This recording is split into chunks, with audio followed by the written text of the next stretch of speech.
ನಿಮಗೊಂದು ಕಂಪನಿ ಕೆಲಸಕ್ಕೆ ಆಫರ್ ಮಾಡಿದ್ಯಾ? ಕಾಸ್ಟ್ ಟು ಕಂಪನಿ ಅಂದ್ರೆ CTC 6 ಲಕ್ಷ ಅಂತ ಹೇಳಿದಾರಾ? ಹಾಗಾದ್ರೆ ನೀವೀಗ ಪ್ರತಿ ತಿಂಗಳು 50,000 ನನ್ನ ಕೈಗೆ ಸಿಗಬೇಕು ಅಂತ ಪ್ಲಾನ್ ಮಾಡ್ಕೊಂಡಿದ್ರೆ ಡೆಫಿನೆಟ್ಲಿ ಹಾಗಾಗೋದಿಲ್ಲ.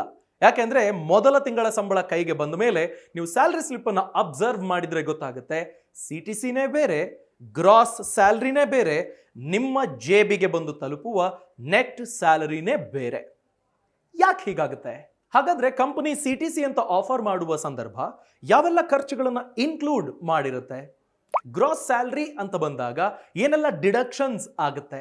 ನೆಟ್ ಸ್ಯಾಲರಿ ಅಂತ ಬಂದಾಗ ನಿಮಗೆ ಇಂತಿಷ್ಟು ಅಂತ ಡಿಡಕ್ಟ್ ಆಗಿ ಗ್ರಾಸ್ ಸ್ಯಾಲರಿಗಿಂತ ಸ್ವಲ್ಪ ಕಡಿಮೆ ನಿಮಗೆ ಸಿಗುತ್ತೆ. ಹಾಗಾದ್ರೆ ಈ ಮೂರು ಅಂಶಗಳನ್ನ ನಾವು ಡೀಟೇಲ್ ಆಗಿ ಗಮನಿಸಿದಾಗ ಸ್ಯಾಲರಿ ಸ್ಟ್ರಕ್ಚರ್ನ ಬಗ್ಗೆ ಗೊತ್ತಾಗುತ್ತೆ. ನಮಸ್ಕಾರ, ನಾನು ಅಭಿಷೇಕ್ ರಾಮಪ್ಪ. ಅನೇಕರು ಸಂಬಳದ ಬಗ್ಗೆ ಪ್ಲಾನ್ ಮಾಡುವ ಸಂದರ್ಭ CTC ಅನ್ನ ಡಿವೈಡ್ ಮಾಡಿ ಆ ಬಳಿಕ ಸ್ಯಾಲರಿ ಸ್ಲಿಪ್ ನೋಡಿ ಶಾಕಿಗೆ ಒಳಗಾಗೋದಿದೆ.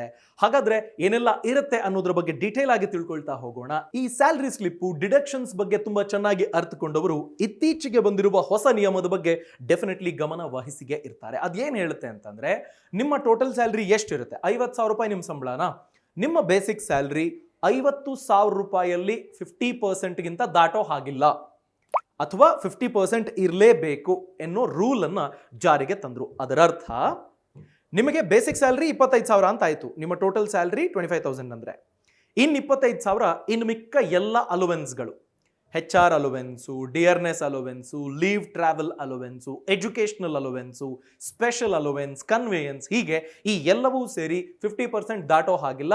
ಹೀಗಾಗಿ ಬೇಸಿಕ್ ಸ್ಯಾಲರಿ 50% ಇರಲೇಬೇಕು ಎಂಬ ನಿಯಮ ಜಾರಿಗೆ ತಂದ್ರು. ಈ ಮುಂಚೆ ಏನಾಗಿತ್ತು ಅಂತಂದ್ರೆ, ನಿಮಗೆ ಒಂದು 10,000 ರೂಪಾಯಿ ಅಂತ ಬೇಸಿಕ್ ಅಂತಾರೆ, ಇನ್ನು ಮಿಕ್ಕ ಬೇರೆ ಬೇರೆ ಅಲೋವೆನ್ಸ್ಗಳನ್ನೆಲ್ಲ ಜಾಸ್ತಿ ಕೊಡ್ತಾ ನಿಮ್ಮ ಟೋಟಲ್ ಸಂಬಳ 50,000 ರೂಪಾಯಿ ಇದ್ರೆ 10,000 ರೂಪಾಯಿ ಬೇಸಿಕ್ಕು, ಇನ್ನು 40,000 ರೂಪಾಯಿ ಅಲೋವೆನ್ಸ್ ಅಂತ ಕೊಡೋರು. ಅದರಿಂದ ಏನ್ ಪ್ರಭಾವ ಬೀರ್ತಿತ್ತಪ್ಪ ಅಂತಂದ್ರೆ, ನಿಮಗೆ ಈ ಗ್ರಾಚ್ಯುಯಿಟಿ, PF ಇದೆಲ್ಲ ಕಟ್ ಆಗುತ್ತೆ ಗೊತ್ತಾ? PF ಹೇಗೆ ಕ್ಯಾಲ್ಕುಲೇಟ್ ಮಾಡ್ತಾರೆ? 12% of your basic salary will be employees contribution. ನನ್ನ ಸಂಬಳದ ಬೇಸಿಕ್ ಸ್ಯಾಲರಿ ಏನಿದೆ ಆ ಕಾಂಪೊನೆಂಟ್ನ 12% ಅನ್ನ ಪ್ರಾವಿಡೆಂಟ್ ಫಂಡ್ಗೆ ಹಾಕಬೇಕು.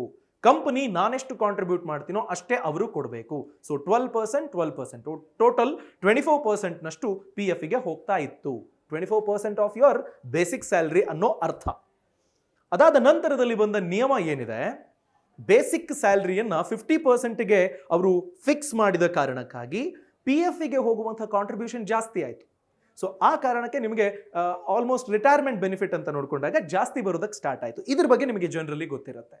ಆದರೆ ಈ CTC ಹಾಗೂ ನೆಟ್ ಸ್ಯಾಲರಿ ನಡುವಿನ ಆ ಅಂತರ ಇದೆಯಲ್ಲ, ಅದನ್ನು ನಾವು ಒಂದು ಪೇ ಸ್ಲಿಪ್ ಅನ್ನು ಅನಲೈಸ್ ಮಾಡೋ ಮುಖೇನ ತಿಳ್ಕೊಳ್ಳೋ ಪ್ರಯತ್ನ ಮಾಡೋಣ.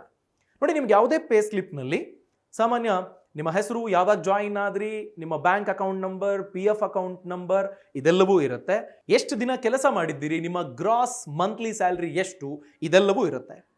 ಲೆಫ್ಟ್ ಪಾರ್ಟ್ನಲ್ಲಿ ಅಂದರೆ ನೀವು ಪೇ ಸ್ಲಿಪ್ ಅನ್ನು ಮುಂದೆ ಇಟ್ಕೊಂಡು ನೋಡಬೇಕಾದ್ರೆ ಲೆಫ್ಟ್ ಹ್ಯಾಂಡ್ ಸೈಡ್ನಲ್ಲಿ ಇರುವ ಲಿಸ್ಟ್ ಏನಿದೆ ಇದು ನಿಮ್ಮ ಅರ್ನಿಂಗ್ಸು.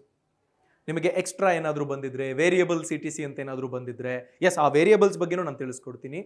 ಅದೆಲ್ಲ ಲೆಫ್ಟ್ ಹ್ಯಾಂಡ್ ಸೈಡಲ್ಲಿ ಇರುತ್ತೆ. ರೈಟ್ ಹ್ಯಾಂಡ್ ಸೈಡಲ್ಲಿ ಡಿಡಕ್ಷನ್ಸ್ ಇರುತ್ತೆ, ಪ್ರೊಫೆಷನಲ್ ಟ್ಯಾಕ್ಸು, PF, ಬೇರೆ ಬೇರೆ ಡಿಡಕ್ಷನ್ಸ್ ಏನಿದೆ. ಈ ವೇರಿಯಬಲ್ CTC ಅಂದರೆ ಏನು ಗೊತ್ತಾ? ನಿಮ್ಮ ಸಂಬಳ 50,000 ಅಂತ ಅಂದ್ಕೊಳ್ಳಿ, 10,000 ರೂಪಾಯಿ ವೇರಿಯಬಲ್ ಅಂತ ನಿಮಗೆ ಕೊಟ್ಟಿರ್ತಾರೆ. ಈ 10,000 ಯಾವಾಗ ನಿಮ್ಗೊಂದು ಟಾರ್ಗೆಟ್ ಕೊಡ್ತಾರೆ, ಆ ಟಾರ್ಗೆಟ್ ಅನ್ನ ಅಚೀವ್ ಮಾಡಿದ್ರೆ ನಿಮ್ಗೆ 10,000 ಆಡ್ ಆನ್ ಆಗುತ್ತೆ. ಫಾರ್ ಎಕ್ಸಾಂಪಲ್, ನೀವೊಬ್ಬ ನ್ಯೂಸ್ ಆಂಕರ್ ಅಂತ ಅಂದ್ಕೊಳ್ಳಿ, ನೀವು ದಿನಕ್ಕೆ 2 ಪ್ರೋಗ್ರಾಮ್ ಮಾಡಬೇಕು ಅನ್ನೋದು ನಿಮಗೆ ಟಾರ್ಗೆಟ್. ಸೊ ತಿಂಗಳಿಗೆ 25 ದಿನ ಕೆಲಸ ಮಾಡ್ತೀನಿ ಅಂತಂದ್ರು 50 ಪ್ರೋಗ್ರಾಮ್ಸ್. 50 ಪ್ರೋಗ್ರಾಮ್ಸ್ ಮಾಡಿದ್ರೆ ಮಾತ್ರ ನಿಮಗೆ ಆ ಎಕ್ಸ್ಟ್ರಾ 10,000 ಸಿಗುತ್ತೆ. ಇಲ್ಲದೆ ಹೋದ್ರೆ ಮಾಮೂಲಿ 50,000 ಸಂಬಳ ಬರ್ತಿರುತ್ತೆ. ಸೊ ಈ 10,000 ಅನ್ನೋದು ವೇರಿಯಬಲ್. ಈಗ ನಿಮ್ಗೆ ಆಫರ್ ಮಾಡಬೇಕಾದ್ರೆ ಹೇಳಿರ್ತಾರೆ, ನಿಮ್ಮ CTC 18 ಲಕ್ಷ, ವೇರಿಯಬಲ್ 6 ಲಕ್ಷ ಅಂತ. ಅದರ ಅರ್ಥ, ನೀವು ಚೆನ್ನಾಗಿ ಕೆಲಸ ಮಾಡಿದರೆ ಮಾತ್ರ ಆ 6 ಲಕ್ಷ ಸಿಗುತ್ತೆ, ಇಲ್ಲ ಅಂತಂದ್ರೆ 6 ಲಕ್ಷ ಸಿಗಲ್ಲ.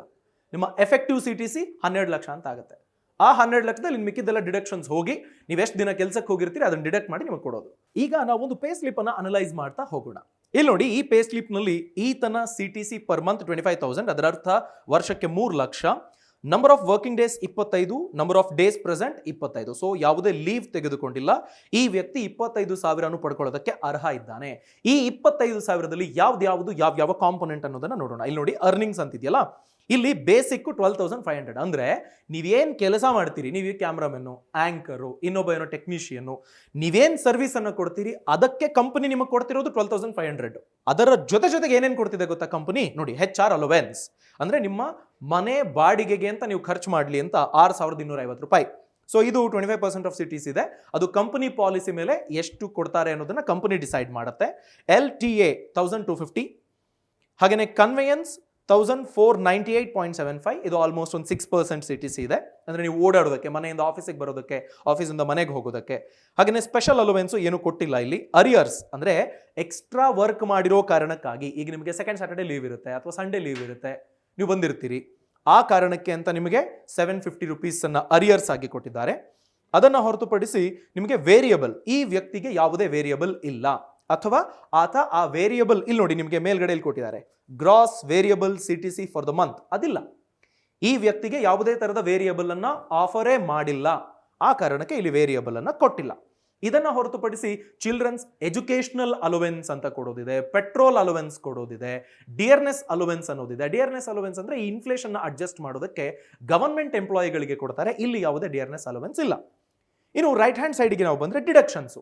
ನಿಮಗೆ ನೋಡಿ, ನೆಟ್ ಸ್ಯಾಲರಿ ಪೇಯಬಲ್ 22,248, ಅಲ್ಲಿಗೆ 25,000ದಲ್ಲಿ 22,248 ರೂಪಾಯಿ ಯಾಕಾಗಿ ಡಿಡಕ್ಟ್ ಆಯಿತು ಅನ್ನೋದನ್ನ ನೋಡೋಣ. ಇಲ್ಲಿ ನೋಡಿ, ರೈಟ್ ಹ್ಯಾಂಡ್ ಸೈಡ್ ಅಲ್ಲಿ ಪ್ರೊಫೆಷನಲ್ ಟ್ಯಾಕ್ಸ್ 200 ರೂಪಾಯಿ, ವರ್ಷದಲ್ಲಿ 2,500 ರೂಪಾಯಿನ ಪ್ರೊಫೆಷನಲ್ ಟ್ಯಾಕ್ಸ್ ಆಗಿ ಕಟ್ಟಬೇಕಾಗುತ್ತೆ. ಹೀಗಾಗಿ ತಿಂಗಳ 200 ರೂಪಾಯಿನ ಡಿಡಕ್ಟ್ ಮಾಡ್ತಾರೆ.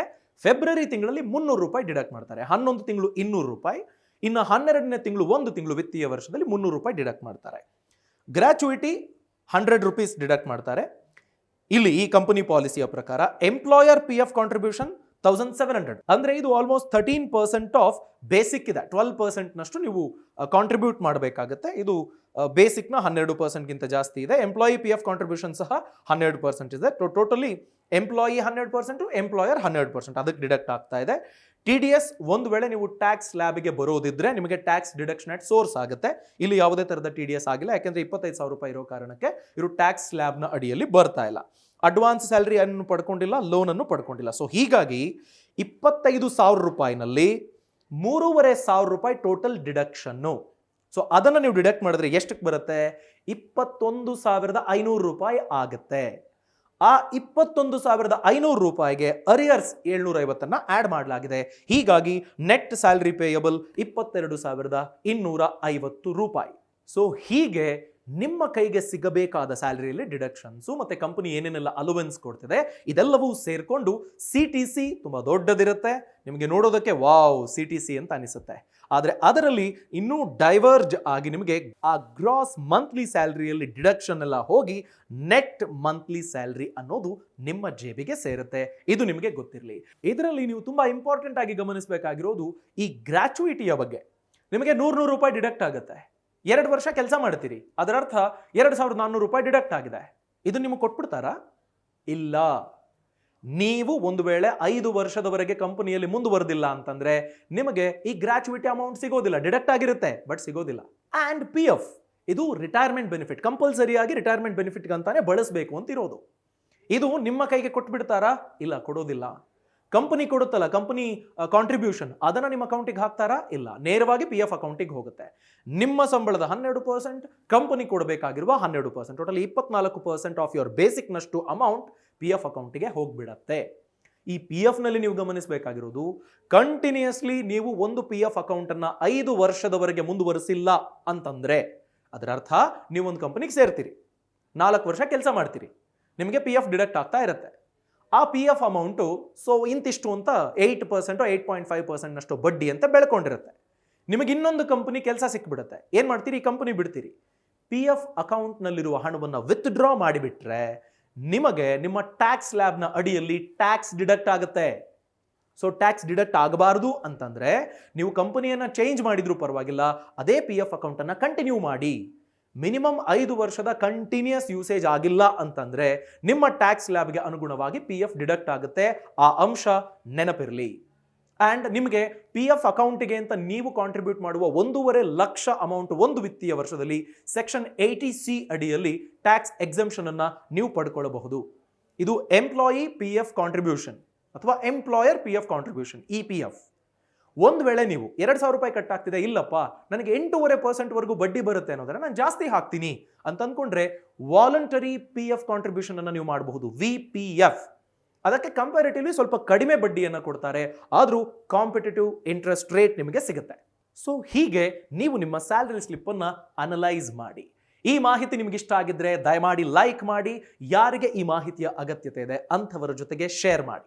ಹಾಗೇನೆ ಹಣಕಾಸಿನ ವಿಚಾರದ ಬಗ್ಗೆ, ಅಂದ್ರೆ ಎಲ್ಲಿ ಹೂಡಿಕೆ ಮಾಡಬೇಕು, ಹೇಗೆ ಹೂಡಿಕೆ ಮಾಡಬೇಕು, stock market, mutual funds, IPO ಕಲಿಯೋದಕ್ಕೆ, ಅಥವಾ ನೀವು ಪರ್ಸನಲ್ ಫಿನಾನ್ಸ್ ಡಿಸಿಷನ್ ಅನ್ನ ಕೈಗೊಳ್ಳೋದಕ್ಕೆ, FD ಮಾಡ್ಲಾ, RD ಮಾಡ್ಲಾ, ಇಲ್ಲ ಬಿಸ್ನೆಸ್ ನಾನು ಸ್ಟಾರ್ಟ್ ಮಾಡಬೇಕು, ಕೃಷಿಯಲ್ಲಿ ಉತ್ತಮ ಆದಾಯ ಗಳಿಸಬೇಕು, ಈ ಎಲ್ಲದರ ಬಗ್ಗೆ ಗೆದ್ದವರು ಅಂದ್ರೆ ಎಕ್ಸ್ಪರ್ಟ್ಸ್ ಹೇಳಿಕೊಟ್ಟಿರುವ 300ಕ್ಕೂ ಹೆಚ್ಚು ಕೋರ್ಸ್ಗಳು 6 ಭಾಷೆಯಲ್ಲಿ ಫಿನಾನ್ಷಿಯಲ್ ಫ್ರೀಡಮ್ ಅಪ್ಲಿಕೇಶನ್ ಅಲ್ಲಿ ಲಭ್ಯ.